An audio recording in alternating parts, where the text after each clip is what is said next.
All right, it's 17 minutes after the hour of 6 o'clock. Welcome inside the No Morning Show here on TTT.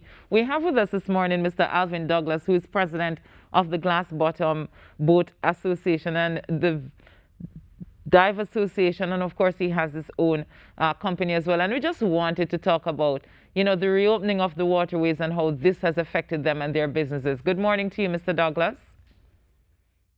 Good morning, Natalie. Thank you so much for joining us. Good morning, Trinidad and Tobago. So, Mr. Douglas, talk to us. I am sure that things have improved, the fact that most of you are able to go back out to work. Absolutely. It has improved. You are getting our brothers and sisters from Trinidad trickling in, and they're enjoying the island a lot better because they have a lot more time, so they can schedule their vacations. And we have bookings coming in, so it is improving. But remember, you have to remember, tourism is somewhat of a seasonal thing. So even if we are open, it's still going to take a little while before we get back to where we want to be. I am very happy to hear that you're having bookings, because it's one of the things Ruckus and I were talking about, whether people are actually going out and patronizing these tours. Yeah, I tell you what, for the past, even before the COVID, Trinidad has been, and I'm speaking for the glass bottom boat industry, Trinidad has been our main customer. They love to come over and they love to hang out on the beaches and hang out at Island Pool and No Man's Land. So even before the COVID, they were a very, very important bunch of people that come over here and enjoy the island.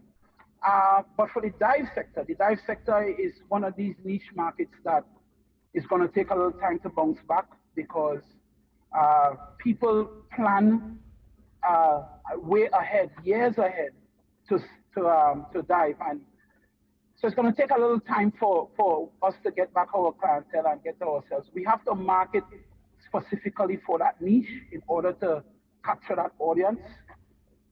The good thing about the dive sector is that regardless of what, in fact, all niches, dive, bird watching, regardless of the issues you have, they will find a way to get here.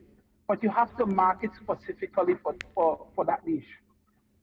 Right, and when it comes on to those who do it, are we still looking at a Trinbagodian audience who would patronize diving, or is it normally more, outsiders, more tourists who would normally partake in this event? For diver education, mostly Trinidad, you have a lot of these schools and colleges that they have groups that will organize and come over and do education, because some of these colleges are very forward thinking.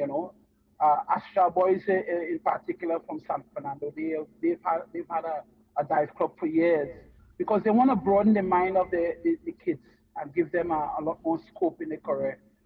So what they do is that they make sure that they certify the joint club. It's an environmental group also.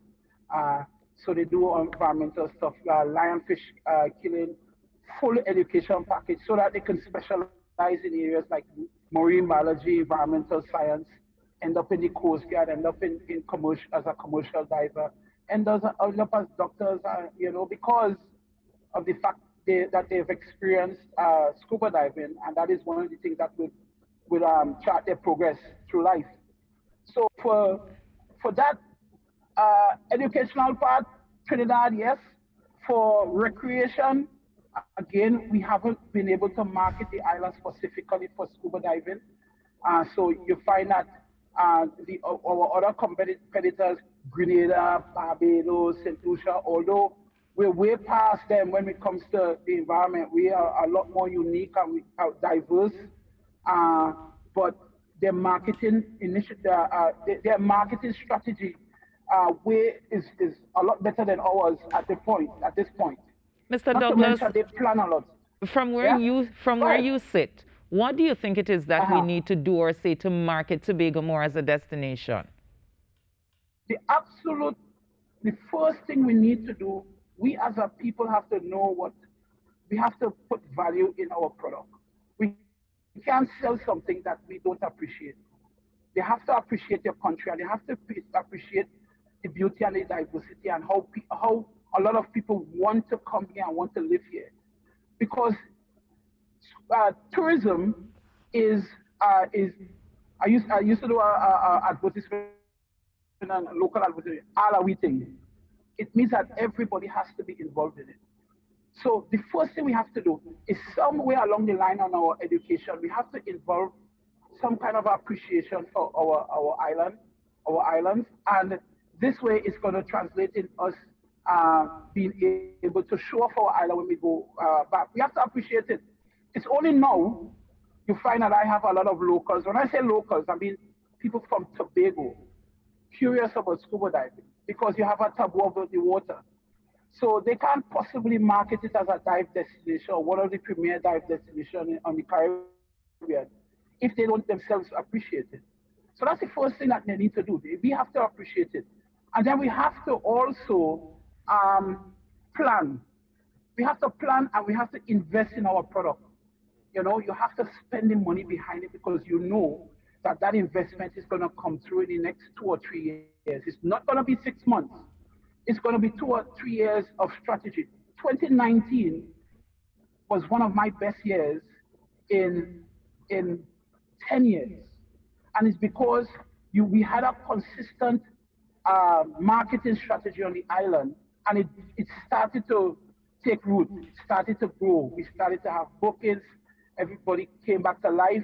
And then, well, COVID came and we have to start all over. So I'm hoping that the authorities now, we have a new administration, and they are very excited, I must say, about the marine sector I'm surprised because in my 30 years of doing this, it's the first time I'm having actual secretaries and assistant secretaries join some of these activities so that they could know firsthand what it is that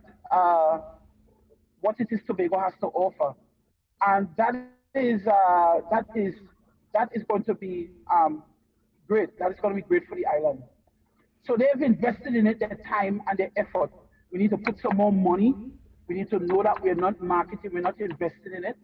So we need to put the money there in the industry so that we could capitalize on it. And where exactly do you think that money should be spent and how it should be spent? Because you have a lot of niche markets. So how do you think it's best to capitalize on that in terms of investing in the tourism product? Well, on the island of Tobago, the marine sector carries 90% of the customers. Natalie, I'm sure that when you come to the island of Tobago, I'm sure that you come to the beach, you go to the beach. You may not go onto the glass bottom boat, but you go into the water, you use our coast. We have a wide variety of activities that happen on our coast, but the infrastructure is so poor, we can't be competitive with the other islands. For instance, Tobago doesn't have one slipway, and a slipway is where you could pull your boat up easily. So because of that, you find that marinas is not going to take the investment of $400,000 and $500,000 and put it out there. And we have to be able to do that to stay competitive with Grenada. Grenada has slipways. When customers ask me about diving or coastal tours, most of the people that come to an island like Tobago are environmentalists. They appreciate the environment. In fact, I learned so much things about my island when visitors come to my island. It's amazing how much research they do. And they will ask me one question: do I have a 2-stroke engine or do I have a 4-stroke engine? And the difference is the environment. Because the 2-stroke engine, the emission is great. In fact, it's banned in the United States. The 4-stroke engine is a lot more efficient. However, it's a lot more expensive. So for me to make that investment, I have to know I have the infrastructure there, or the government is putting the infrastructure in place in order for me to maintain that investment. It can't float out there. forever, 6 months in a year. I must be able to access it, fresh water, fuel on the course, slipway, uh, um, all these amenities so that my business can grow and Tobago and Trinidad and Tobago can grow. And when you come to the island, you're going to see a higher level of service because the infrastructure is there. We heavily, in the marine sector, we are heavy on equipment. So we need the infrastructure to maintain our equipment. But So that's why it should be spent. You raised an interesting point that you're seeing secretaries and assistant secretaries, coming out to see what's happening and that we need to have an appreciation. So maybe now that they've experienced the marine sector, you can have those conversations about improving the infrastructure. Absolutely. It's already there. It's already there when we meet. And another thing is, and I have to give hats off to this administration, they are a lot more accessible. When we meet, they come with us with an open mind, and we make sure and impress upon them exactly what we need to function, as an industry. And infrastructure is top. Financing is the second one, because unlike fisher folks would have a specific entity that they can go to because it's agriculture. But when you've made an investment as for tours, you have special insurance, you have special licensing, you have to, and the insurance is huge because we don't have the security.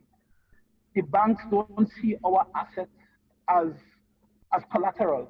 So I could have $1 million boat out there, and when I go to the bank and say, well, listen, I need $200,000 to upgrade, they would not see that as collateral.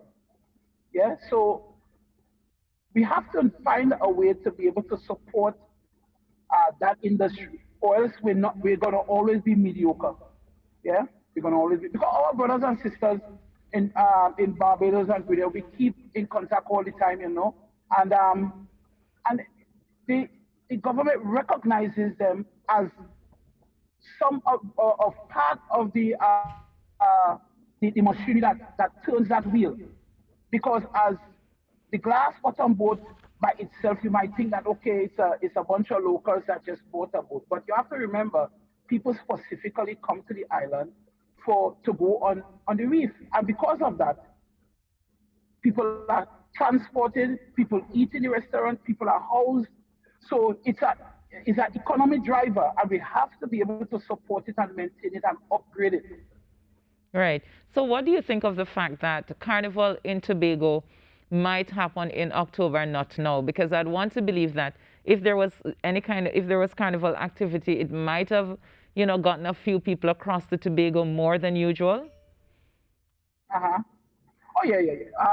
Definitely. Something like Carnival will definitely have a lot more visitors, and we have to appreciate it. That is something that was in the works for a while. So I'm glad to see that it's going to be reality, because we have space for more activities on the island, So once I must say, what people take for granted is the transportation system. Somehow we have to make it easier for our visitors to get on the island. It's difficult. And I'm talking internationally and locally. Some people would appreciate the fact that we have two brand new cats that travel the island. And let me tell you, some people, there are international customers that will come over with the ferry, but it is a difficult thing. I have sat on committees that will organize events for a specific time of the year. And after we've organized, we realize that, oh, wait a minute, everything is booked up. The island is shut off. So we just have to cancel everything because people cannot get to the island. That's crazy. You can't have a bottleneck.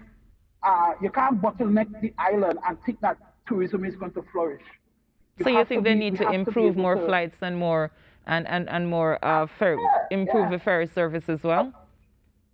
Yes, and we're not talking about the COVID. We're talking in general.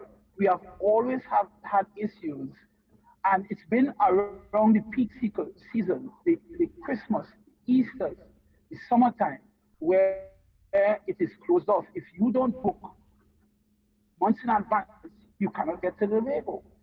People are not going to sit in the airport for hours. Us locals, if I am in Trinidad and I need to get home, I will overnight in the airport. But if you have clients that wants to get over here, they can't. Guess what? They're not going to come. They're going to go to Grenada. They're going to go to Barbados because in some instances it's actually easier to book a flight to these islands than to get to Tobago. Let me tell you something. I had a group from Houston that booked 20 divers to come to Tobago. They said, Dougie, it is a fantastic place. We've read about it. We want to come to the island. We're organizing transport. 3 weeks after they call, listen, Dougie, we get into Trinidad, but for some reason we can't get to Tobago. We're going to keep trying. 2 more weeks after they said, listen, Dougie, sorry, man, we can't get to your island. We're going to go Grenada. We'll see you next time. That was 10 years ago. Wow. And it hasn't improved. It hasn't improved. So that is something that hasn't been pushed. Accessibility to the island. I would dare to suggest that you open up the domestic route even after midnight. There was one time we were doing it. 2 o'clock in the morning should have a flight. 4 o'clock in the morning should have a flight. Because sometimes these international flights get in at this time. Yeah. You have to make it happen. You have to get people on the island. I guarantee if you get them here, they're gonna have a wonderful time. But if they can't get here, we can't do anything about it. All right. Well, let's hope that all of those customers and tourists who are interested in getting to Tobago, including the local customers, are able to do so. But Mr. Douglas, thank you so much for speaking with us this morning. And when you get that meeting, raise this as one of the concerns. Raise the air bridge and the sea bridge at peak seasons. I will. Yes, I will. All right, Mr. Douglas, thank you so much. Thank you, Trinidad and Tobago. See you in Tobago, Natalie. Your next interview with me should be on my boat, okay? All right. I'll make the trip if I can get across. We'll see. Okay. Take care. All right. Alvin Douglas, there, president of the Glass Bottom Boat Association.